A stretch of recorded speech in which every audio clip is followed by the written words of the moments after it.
আমায় কেমন লাগছে সবাই কমেন্টস করে বলে যান। আমায় কেমন লাগছে। আজকে মাঝখান সিঁথি করে চুল বেঁধে দেন লাইভে চলে আসলাম আর্লি। আমি ছাদে গিয়েছিলাম রিলস ভিডিও অ্যান্ড পিক দুটোই তুলতে। দেন হচ্ছে আজকে একটু লেট হয়ে গেছে। মানে ভিডিও করব যেটা দিয়ে মনের মতো গান খুঁজে পাই না, তো ওই গানটা খুঁজতে খুঁজতে খুঁজতে আমার 80 ঘন্টা লাগে। তো 80 ঘন্টা করতে করতে লেট হয়ে যায় লাইভ করতে করতে। রিফাত ঘুমাচ্ছে, ও তো হচ্ছে মানে ওর কান হজাক, তো যতই ঘুমে থাকে কান হজাক থাকে। তো আমি যে লাইভ করতে বসলাম, প্রথমে হালকা একটু চোখ চোখ মিলে দেখেছে, দেন পরে আবার বন্ধ করেছে, পরে আবার একটু আমি নড়ি, তা আবার একটু চোখ খুলে দেখে।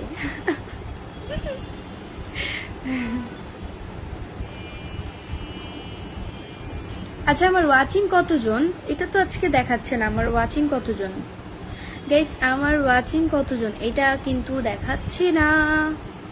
সবাই কমেন্টস করে বলো তো আমার ওয়াচিং কতজন আছে। তোমাদের এই দিক দিয়ে দেখা যায়, আমাদের এই দিক দিয়ে কেন জানি দেখা যায় না।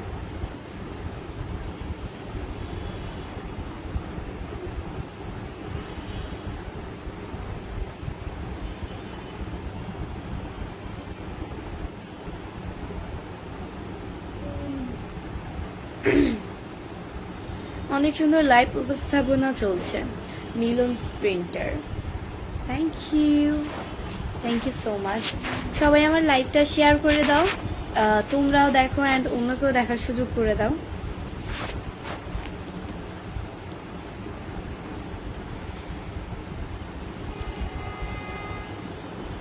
সবাই আমার লাইভটি শেয়ার করে দাও, তোমরাও দেখো অ্যান্ড অন্যকেও দেখার সুযোগ করে দাও।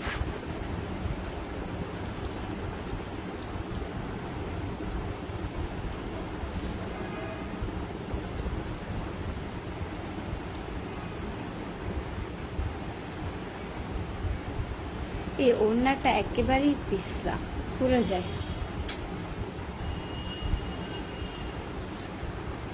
এখন ঠিক আছে।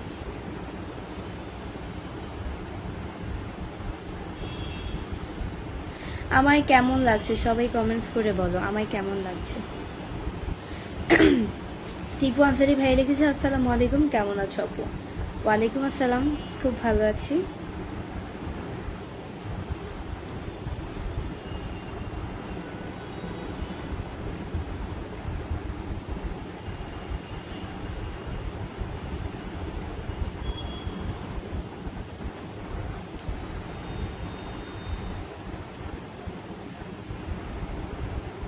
রনি ভাইয়া লিখেছে আপু আমি দুবাই থেকে দেখতে আসি। ভালো।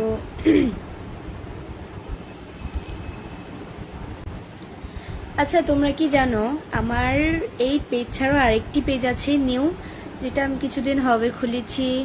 সো সবাই অবশ্যই আমার ওই পেজে গিয়ে ফলো করে আসো অ্যান্ড লাইক কমেন্ট শেয়ার অবশ্যই। আমার ফলোয়ার্স 262 জন। সবাই অবশ্যই আমার পেজকে ফলো দিয়ে পাশে থাকো। রাজবাই লিখে তুমি মোটা হয়েছো, মাশাআল্লাহ খুব সুন্দর লাগছে। Thank you. মোটা হওয়ার অনেক দিনের শখ, মানে ইচ্ছা ধরতে গেলে। কারণ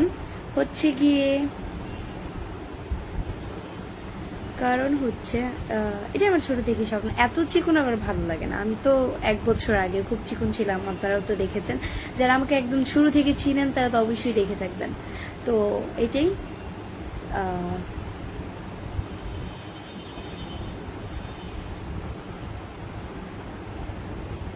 এক বছর পরে ভার্সেস 1 বছর, মানে এখন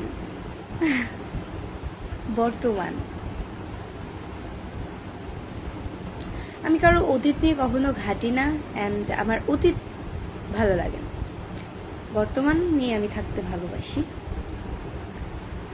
কারণ অতীতে যেই দিনগুলো হয়েছে ওগুলো মিস করা, যেগুলো একদম ভালো মোমেন্ট ছিল, সময়, ওইগুলো ভাবতে ভালোই লাগে।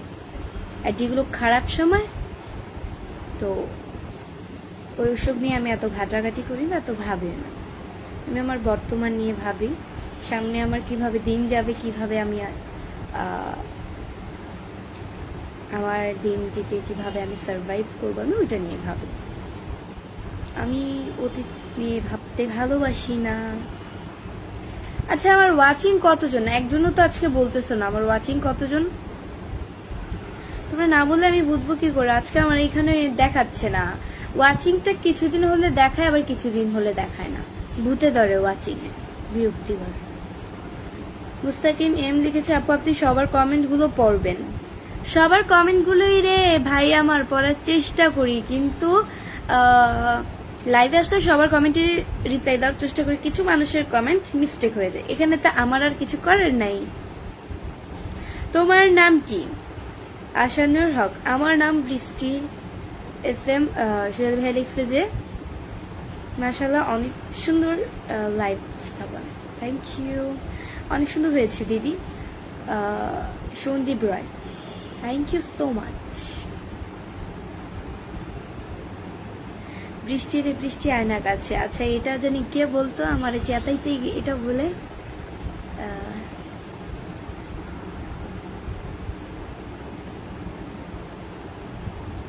আমার একটা আঙ্কেল আছে, মানে সব সময় মানে আমারে ডাক দিবে না, আয়না কাছে এটা না তো, আয়না জোরে রে জোরে নাকি একটা। আচ্ছা যাই হোক, আমার মনে নেই। উনি বলতো, উনি এই গানটা সব সময় বলতো, আমারে ডাক দিত, তো ডাক দেওয়ার সময় এই গানটা বলতো, বৃষ্টি রে বৃষ্টি আয়না জোরে। মানে ছোট থেকে শুনে আসছি এই গানটা আমি। আমার তো হচ্ছে অনেকগুলো আঙ্কেল, তো সবাই আমাকে যখন ডাকে, আমার ভাইয়া, বড় ভাইয়ারা আছে, আঙ্কেলরাও আছে, দুষ্টামি করে এই গানটা বলে আমাকে চেতায়, মানে আমিও রাগ হয়ে যাই।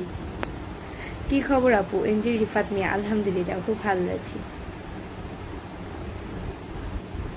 তুমি তো অনেক সুন্দর। আম্মুর সাথে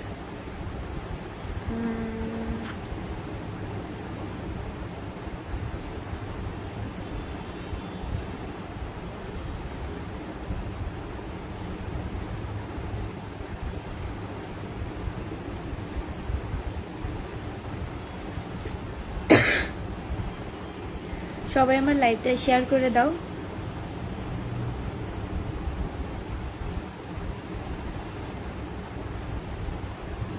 মুস্তাকিম এম ভাই লিখেছে, আপনি এত সুন্দর কেন আপু? আমি এত সুন্দর, আল্লাহ আমাকে এত সুন্দর করে তৈরি করেছে, তাই আমি এত সুন্দর।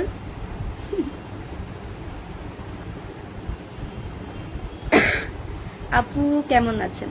ফয়সাল খান, আলহামদুলিল্লাহ খুব ভালো আছি। আপু আপনার দেশের বাড়ি কোথায়? মুস্তাকিম ম্যাম, আমার দেশের বাড়ি হচ্ছে কি চাঁদপুরে।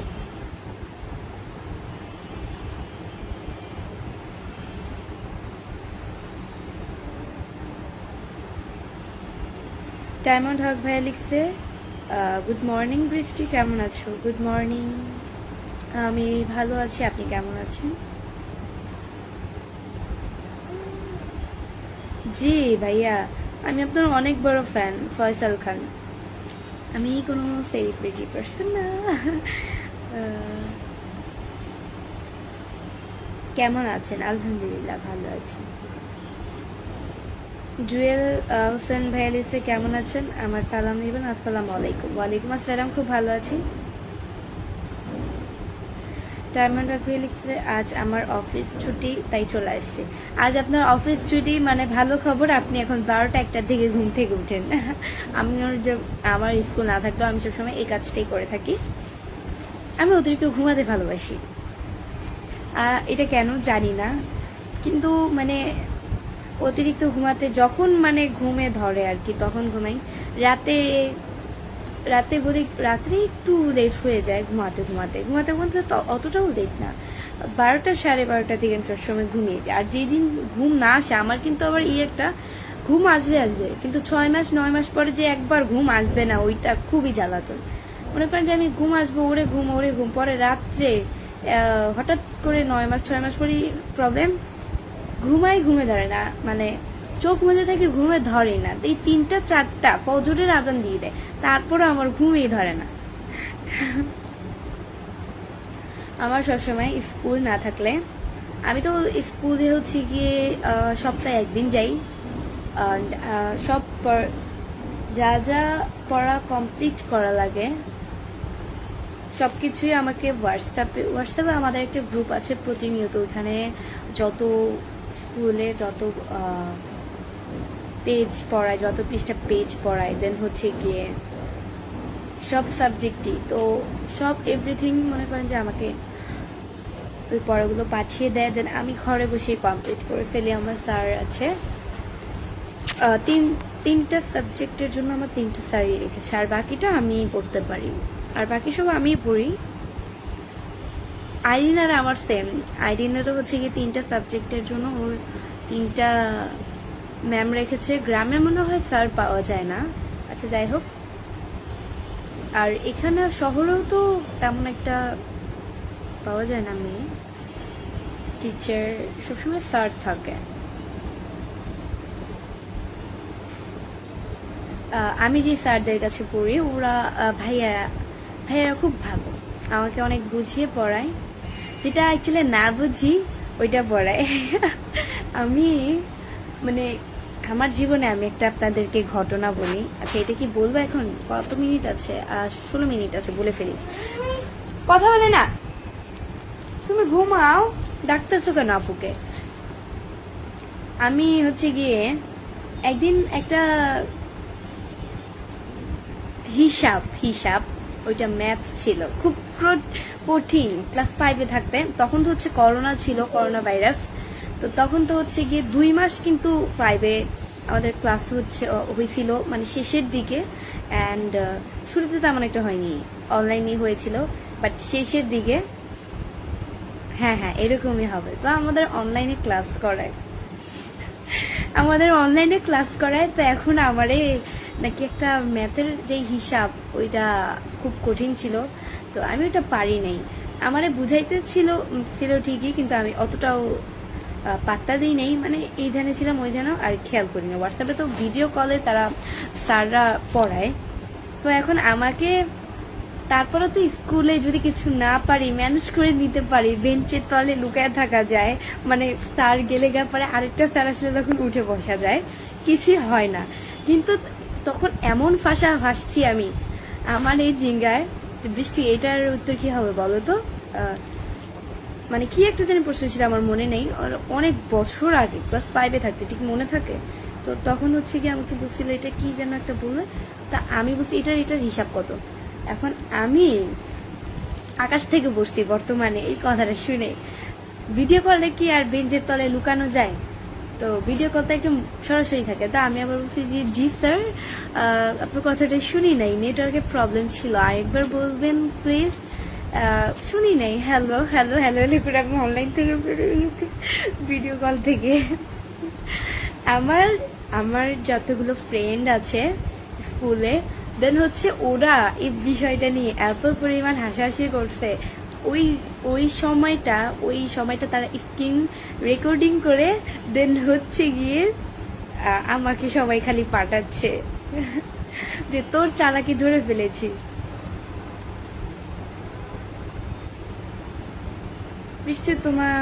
বৃষ্টি তুমি কোথায়? তোমায় না পেলে আমি মরে যাব। রেশমা খাতুন, হ্যাঁ তো আপনি তো বেঁচে আছেন, আপনি তো মরে যাননি। জি ভাইয়া, এরকম করে কেন? কান্না করতেছো কেন তুমি? এই না আপু, এই তো আপু।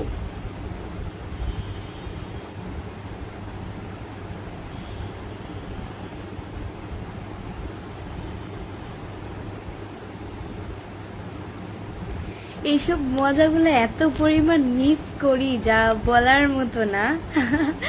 স্যার ম্যামরা কিছু জিজ্ঞেস করলে যদি না পারি তখন বেঞ্চের তলে লুকাই থাকি, কারণ আমি তো সামনের টেবিলেই সবসময় বসি। মাঝে মধ্যে যখন ফ্রেন্ড যারা আছে আমার, তারা যদি জোর করে যে আজকে পিছের ব্যাচে বসি, আস চল চল, তো তখন ওদের বাড়াবাড়িতে, তো যেদিন পিছের ব্যাচে বসবো ওই দিনই বেশি জিজ্ঞাসা করবেন, কারণ ম্যাম এই জিনিসটা যারা বেশি পিছনের ব্যাচে বসে তাদেরকে একদম অতিরিক্ত পরিমাণের জিজ্ঞাসা করে। তো পিছের ব্যাচে বসে এই একটা ভালো দিক আছে, বেঞ্চের তলে লুকিয়ে থাকা যায়। মিষ্টি, আজ তোমার মনটা খুব ভালো। প্রতিদিনই আমার মনটা ভালো থাকে, কোন দিনই আবার খারাপ থাকবে। টাটা।